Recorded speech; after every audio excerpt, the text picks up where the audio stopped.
Hello, good afternoon mga gardeners. So Mr. Hardy Rongoros. Sa ngayong hapon, nandito naman po tayo sa ating gardening activity. At ngayong hapon po, magkirinig po tayo ng ating mga malusog at patataba na po ng mga okra.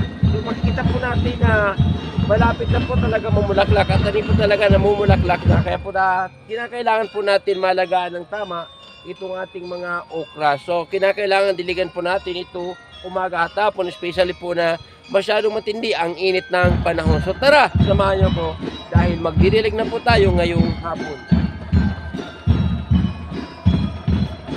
Yayaw ang lalapad na po ng mga dahon. So at sobrang tindi po ng init ng panahon.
Yan, tapos na po tayo mga tapos na po tayo mga garden magdilig ng ating mga okra. So ngayon po, bago po tayo magtapos, pakita na po natin ang sabi natin close up ng ating mga pananim na okra. So yun po, makikita po natin ang taba-taba na po nila. Yan po, ang lulusog na po talaga nila itong ating mga okra, malulusog na po talaga at nagsisimula na po talagang mamunga. So makikita po natin, meron na po ng mabulaklak yan. So yun, tinanggal na po natin.